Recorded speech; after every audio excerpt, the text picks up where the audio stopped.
గౌరవించారు. యేసూరి గారు ప్రత్యక్ష సంబంధం ఉన్న వాళ్ళు ఖమ్మం జిల్లా ప్రజలంతా కూడా చాలా ఉత్సాహంలో మునిగిపోయారు. ఇప్పటికే పార్టీ అన్ని జిల్లా వ్యాప్తంగా అన్ని కార్యాలయాల్లో అరుణ పతాకాలను అవంతం చేసి ఆయనకి నివాళులు అర్పిస్తున్నారు. గారికి నివాళులు అర్పించడానికి సమావేశమైన ముందుగా సీతారాం యేసూరి గారి చిత్రపటానికి మన పార్టీ రాష్ట్ర కార్యదర్శి కంబేడి తమ్మినేని గారిని పూలమాల వేయవలసిందిగా కోరుతున్నాను. जोहार कामरेड सीताराम येचूरी, जोहार कामरेड सीताराम येचूरी, जोहार कामरेड सीताराम येचूरी, लाल सलाम लाल सलाम लाल सलाम लाल सलाम लाल सलाम कामरेड सीताराम कामरेड सीताराम येचूरी, साधिस्तान सीताराम येचूरी मिया शेरनो, साधिस्तान सीताराम येचूरी मिया शेरनो, जोहार कामरेड सीताराम येचूरी, जोहार जोहार कामरेड सीताराम येचूरी, जोहार जोहार.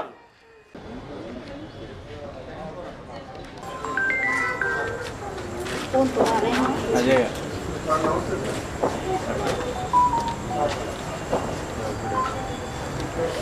जोहार कामरेड सीताराम येचूरी, जोहार कामरेड सीताराम येचूरी, साधिस्तान येचूरी గారి ఆశయాలను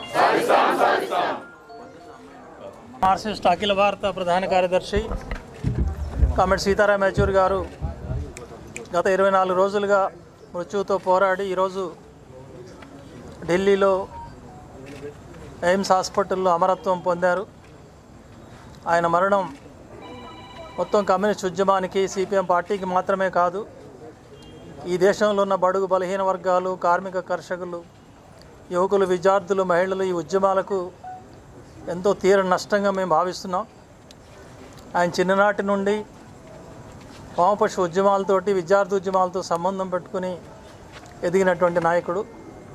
కుటుంబ నేపథ్యం కేంద్ర రాష్ట్ర ప్రభుత్వాల్లో ఉన్నత స్థాయిలో ఉద్యోగాలు చేసి కులీన సంపన్న కుటుంబంలో పుట్టినప్పటికీ ఆ కుటుంబాలకు, వారి బంధువులకు కమ్యూనిస్ట్ రాజకీయాలతో ఆనాడు పరిచయం లేకపోయినప్పటికీ తన చదువు క్రమంలో వామపక్ష భావాల వైపు ఆకర్షించబడి ఆ తర్వాత కమ్యూనిస్టు యోధుడుగా పార్టీ అఖిల భారత కార్యదర్శిగా ఎదిగినటువంటి నాయకుడు. ప్రారంభంలో హైదరాబాదులోనే 10వ తరగతి వరకు చదివారు. ఆనాడు 69లో తెలంగాణ ఉద్యమ సందర్భంగా కాలేజీలు, స్కూళ్ళన్నీ నిరవధికంగా బంద్ పెడుతున్న పరిస్థితిలో వాళ్ళ కుటుంబ సభ్యుల ఒత్తిడి మేరకు ఢిల్లీ తీసుకువెళ్ళి అక్కడ చదివించడానికి ప్రయత్నం చేశారు. ఆ విధంగా ఆయన చదివే స్థానాన్ని మార్పు చేయగలిగినప్పటికీ ఆయన మనసులో ఉన్న భావాలను మాత్రం మార్పు చేయలేకపోయారు. ఆ వామపక్ష రాజకీయాలకి కొనసాగాడు. ముఖ్యంగా జవహర్లాల్ నెహ్రూ యూనివర్సిటీ మొత్తం దేశంలోనే అత్యున్నతమైనటువంటి ప్రతిష్టాకరమైనటువంటి విద్యా సంస్థ. అక్కడ వామపక్ష రాజకీయాలకు, అభ్యుదయ భావజాలానికి కంచుకోటగా ఉన్నటువంటి జేఎన్యూ ఈరోజు ఆ స్థితిలో ఉండటానికి సీతారాం యేచూరి గారి కృషి చాలా ముఖ్యమైన పాత్ర నిర్వహించింది. 3 దఫాలు తిరుగులేని మెజారిటీతో జేఎన్యూ అధ్యక్షుడిగా ఎన్నికైనటువంటి సీతారాం యేచూరి గారు ఆనాటి విద్యార్థి లోకాన్ని ఎంతో ప్రభావితం చేసి వారి అనుచరులు అనేక మంది కమ్యూనిస్టులుగా, కమ్యూనిస్ట్ నాయకులుగా, యోధులుగా ఎదగడానికి జరిపినటువంటి కృషి అయింది. ఆనాడే ఆయన కంటే సీనియర్గా ఉన్న మాజీ ప్రధాన కార్యదర్శి ప్రకాష్ కరత్ కానీ, బృందా కరత్ కానీ వీళ్ళందరూ కూడా ఆనాటి సహచరులు. ఆ విధంగా జేఎన్యూ ఉద్యమంలో కీలక పాత్ర వహించిన సీతారాం యేచూరి 85లో పార్టీ కేంద్ర కమిటీ సభ్యుడిగా ఎన్నికయ్యాడు. ఆయన ప్రధాన కార్యదర్శిగా ఎన్నికైన 2015 కంటే ముందే మొత్తం ప్రపంచంలో ఉన్న కమ్యూనిస్ట్ పార్టీలన్నింటినీ కోఆర్డినేట్ చేసేటువంటి మా పార్టీ యొక్క అంతర్జాతీయ కమ్యూనిస్టు సంబంధాల విభాగానికి ఆయన అధిపతిగా పనిచేశాడు. ఆ క్రమంలో అనేక దేశాల కమ్యూనిస్ట్ పార్టీ నాయకులతో ఆయనకు సన్నిహిత సంబంధం ఉంది. చైనా, రష్యా, వియత్నాం, క్యూబా లాంటి ముఖ్యమైన కమ్యూనిస్టు దేశాలు, అక్కడున్న ముఖ్యమైన నాయకులు, సీనియర్ నాయకులతో కూడా ఎన్నో దఫాలు సైద్ధాంతిక చర్చలు, విశ్లేషణలు, విధానాల రూపకల్పనలు చేసినటువంటి మార్క్సిస్టు సిద్ధాంత పండితుడు ఆయన ప్రసంగాలు చాలా విశ్లేషణాత్మకంగా, ముఖ్యంగా ఆర్థిక రంగాన్ని విశ్లేషించడంలో బహుశా భారతదేశంలోని అత్యున్నత స్థాయి ప్రతిభ కలిగినటువంటి నాయకుడు సీతారాం యేచూరి. భారతదేశంలో ఆర్థిక సంస్కరణ తీసుకొచ్చినప్పుడు, మన్మోహన్ సింగ్ ప్రధానమంత్రిగా ఉన్నప్పుడు పార్లమెంట్లో ఆయన రాజ్యసభ సభ్యుడిగా ఆయన చేసిన విశ్లేషణలు వినడానికి ఆనాటి యూపీ అధ్యక్షురాలు సోనియా గాంధీ గారితో సహా ప్రధానమంత్రి మన్మోహన్ సింగ్తో సహా వాళ్ళ ఆనాడు పార్లమెంట్లో వాళ్ళ షెడ్యూల్ లేకపోయినా సరే సీతారాం యెచూరి ప్రసంగం ఉందంటే వచ్చి పార్లమెంట్లో కూర్చునేవాళ్ళు. వాళ్ళే కాదు, ఇతర అన్ని రాజకీయ పార్టీల వాళ్ళు కూడా చెవులు రెక్కించి విని ఆయన ప్రసంగాల నుంచి ఎన్నో విషయాలు గ్రహించేవాళ్ళు. అంతటి గౌరవాన్ని పొందినటువంటి నాయకుడు సీతారాం యెచూరి. సైద్ధాంతికంగా రాజకీయంగా ఎంత రాజీ లేని వైఖరిని, దృఢమైన చిత్తాన్ని ప్రదర్శించినప్పటికీ ఇతర రాజకీయ పార్టీల నాయకులతో కానీ సామాన్య ప్రజలతో కానీ ఎంతో కలుపుగోలుతనంగా స్నేహపూర్వకంగా మెలిగే మనస్తత్వం సీతారాం యెచూరిది. చిన్న పిల్లలతో సహా స్నేహం చేయగలిగినటువంటి మనస్తత్వం అయింది. ఎవరి నుంచి అయినా నేర్చుకునే ఒక మంచి గుణం కలిగినటువంటి నాయకుడు, వ్యక్తిగత గుణగణాల్లో కూడా ఆ రకంగా ఉన్న నాయకుడు. అఖిల భారత ప్రధాన కార్యదర్శిగా 2015 నుంచి 10 సంవత్సరాల పాటు ఇది విరామంగా ఆయన కృషి చేశాడు. బహుశా దేశంలో కమ్యూనిస్ట్ నాయకులు నాకు తెలిసినంత వరకు ప్రధాన కార్యదర్శిగా కానీ ఇతర పార్టీ పదవులు కానీ పనిచేసిన వాళ్ళు దేశవ్యాప్తంగా అన్ని వేల లక్షల కిలోమీటర్లు ప్రయాణం చేసిన నాయకుడు ఇంకొకరు లేరు. ఎప్పుడూ ప్రయాణాల్లోనే ఉండేవాడు. ఎక్కడ ఏ రాష్ట్రంలో పిలిచినా సరే, ప్రత్యేకించి తెలుగు రాష్ట్రాలంటే ఆయనకున్న ప్రత్యేక అభిమానం.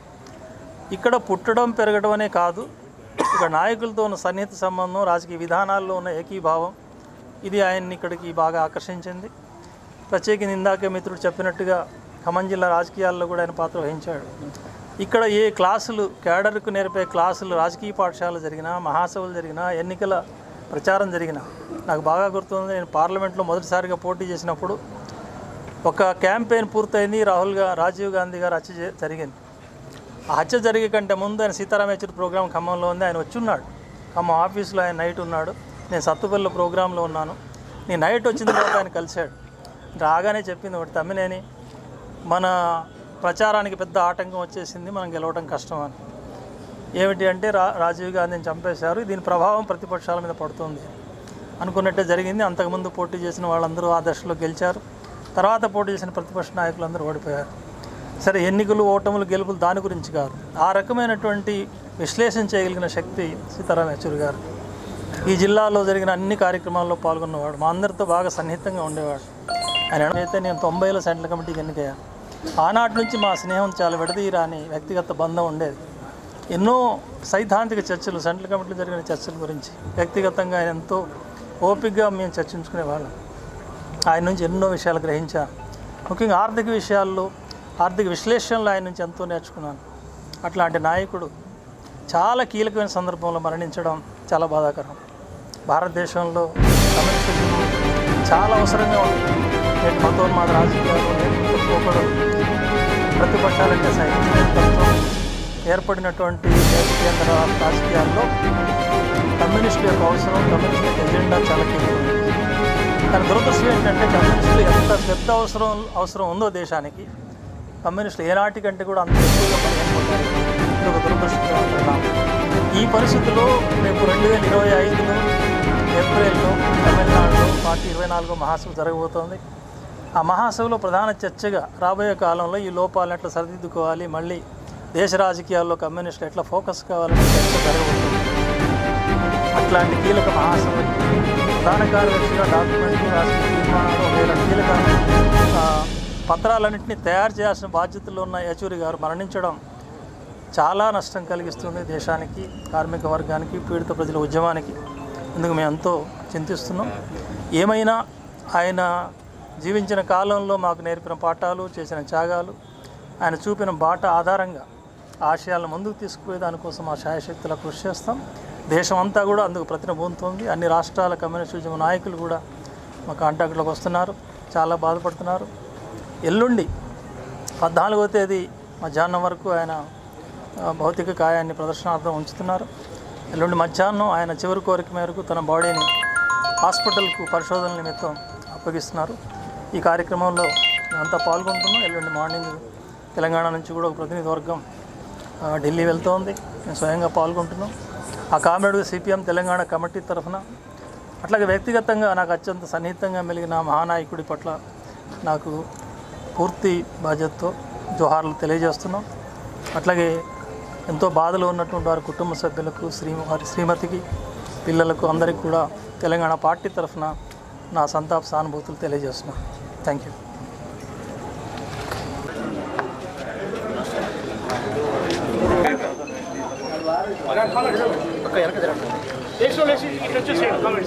వెళ్ళిపోండి తిన్నాడు పోతుంది మళ్ళీ తిన్నాడు అడ్డం బాబా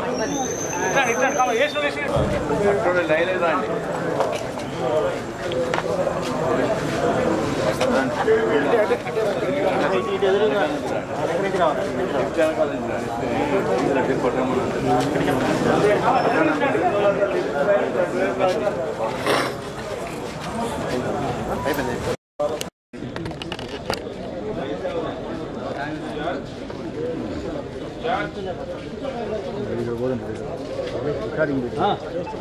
అన్న ఇప్పుడే పోయింది.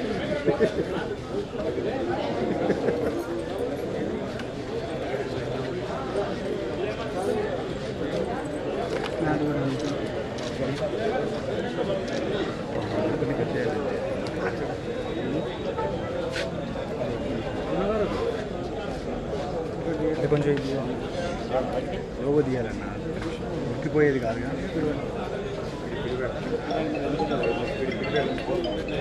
ఫోన్ తగల హలో అంటే కొంచెం బాబు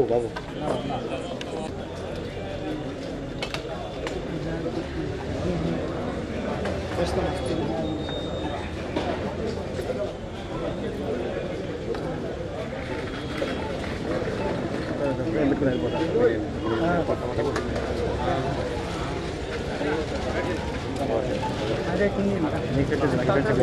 అయితే ఎవరికైనా అయితే మీకే ఇంకా మంచిగా అయితే లాంగ్ టైం పెట్టాలి.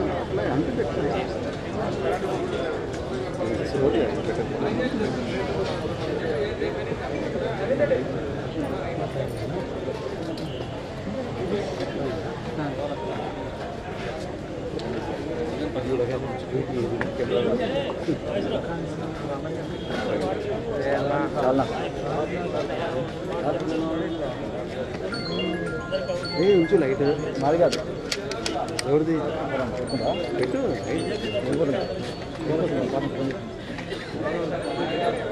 అప్పనా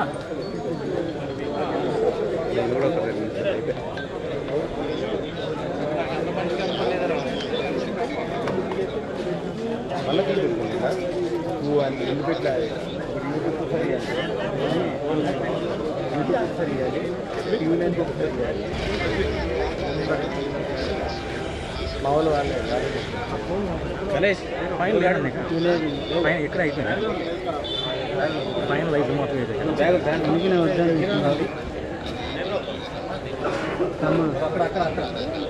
పెట్టినా రెండు ఫోటోలు కట్టి డబ్బున రెండు కావాలి అన్నగారు సరిపోయిందా పెట్టు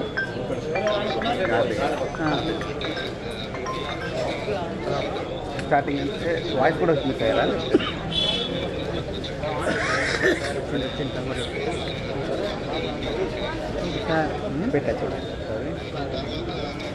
సాగర్ కానీ